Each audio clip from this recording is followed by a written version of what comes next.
Salam sejahtera.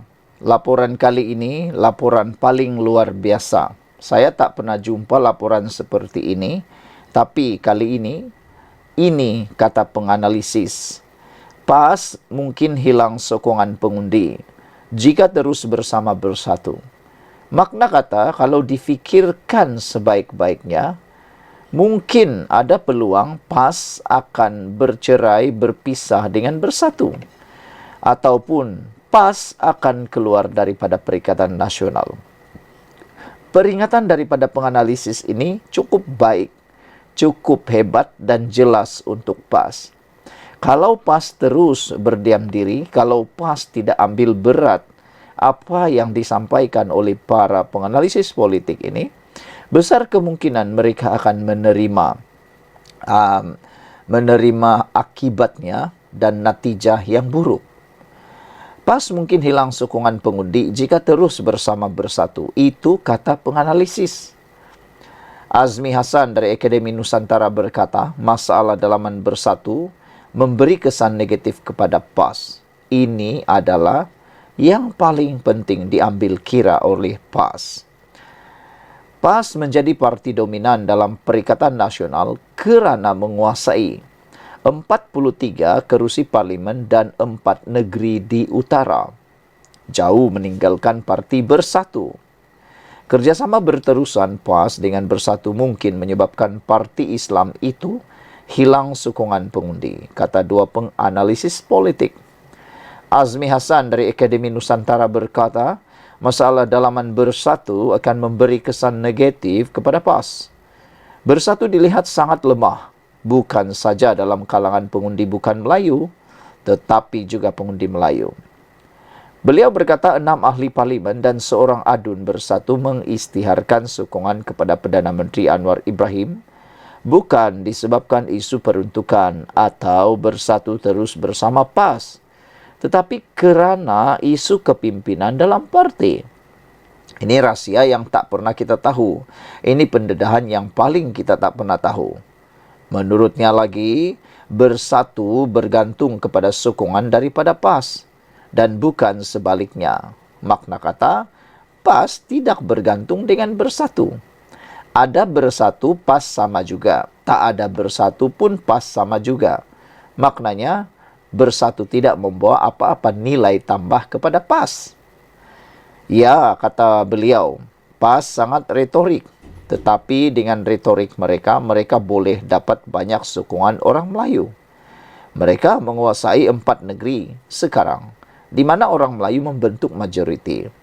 PAS kini menguasai Kelantan, Terengganu, Kedah dan Perlis. Pada PRU 15, PAS memenangi 43 kerusi parlimen berbanding bersatu yang hanya menang 31 kerusi. Kamis lalu, adun bersatu Abdul Rashid Ashari dilaporkan berkata sokongan kepada partinya akan terus berkurangan jika ia kekal sebagai sekutu PAS. Awal Mac lalu, adun Selat Kelang mengisytiharkan sokongan kepada Menteri Besar Selangor Amiruddin Syari selepas 6 ahli parlimen bersatu menyokong kepimpinan Anwar tanpa meninggalkan parti.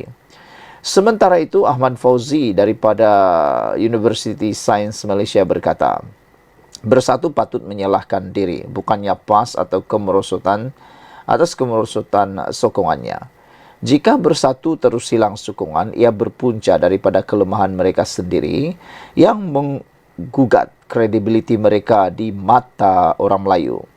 Mereka tidak patut menyalahkan PAS kerana parti itu sudah menyerahkan kepimpinan Perikatan Nasional kepada bersatu, walaupun mempunyai lebih banyak kerusi parlimen.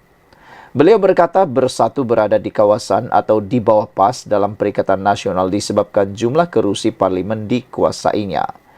Ramai ahli politik bersatu, walaupun bukan semua, masih membawa DNA UMNO menyebabkan mereka sukar menerima jawatan bukan dominan dalam gabungan. Bersatu yang merupakan parti serpihan UMNO ditubuhkan pada tahun 2016 dengan bekas Perdana Menteri Dr. Mahathir Mohamad sebagai pengerusinya, Hamzah Zainuddin dan 5 lagi bekas pemimpin UMNO menyertai parti itu selepas PRU 14 pada tahun 2018. Jadi saudara-saudara sekalian, apakah pendapat anda Patutkah PAS keluar daripada Parti Bersatu lalu menyertai kerajaan perpaduan pimpinan Anwar Ibrahim? Ataukah mereka tidak akan mengendahkan apa yang disebut oleh para penganalisis ini, yaitu mereka sanggup berdepan risiko mungkin hilang sokongan pengundi jika terus bersama bersatu? Tulis komen anda dan mohon tolong tekan butang subscribe membantu saya mengembangkan channel ini. Kita jumpa lagi. Bye-bye. Salam sejahtera, terima kasih karena bersama dengan saya di Nazilin Unity Channel. Bercakap tentang ketirisan dan kehilangan uang negara, ini satu perkara yang benar-benar bikin panas dan membuatkan kita kerugian besar. Bayangkan, uang itu boleh membantu negara. Yang paling jelek ialah apabila ianya melibatkan subsidi. Subsidi itu sepatutnya disasarkan kepada golongan yang perlu. Yang paling perlu ialah golongan tak mampu, golongan miskin, ataupun golongan yang sepatutnya dapat bantuan daripada kerajaan.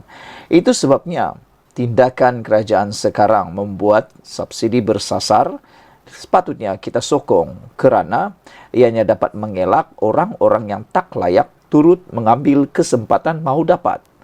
Terkini, bayangkan laporan ini, lebih 1,2 juta ringgit sehari tiris. 1,2 juta sehari tiris. Ini bukan tempo seminggu. Ini bukan tempo sebulan, setahun, 10 tahun, 20 tahun. Tapi sehari. Laporan DFMT menyebut diesel subsidi tiris lebih RM1,2 juta satu hari di Bukit Kayu Hitam. Ini membuatkan kita naik berang. Kita mau marah pun macam mana lagi kan? Tapi kita bersyukurlah kerana kerajaan dan juga kerana pihak berkuasa dapat menangani isu ini dan adalah tangkapan yang telah dibuat. Hari ini dilaporkan DFMT JPJ mengesan perkara itu setelah menyita 18 kenderaan pelbagai jenis dalam ops tangki di Kuala Muda, Kota Seta dan ICQS sejak 15 Mei. Diesel subsidi tiris lebih RM1,2 juta sehari di Bukit Kayu Hitam. Negara mengalami ketirisan diesel bersubsidi dianggarkan bernilai 1,2 juta sehari akibat kegiatan penyeludupan menggunakan kenderaan asing di Kompleks Immigration, Custom, Kuarantin dan Keselamatan ICQS.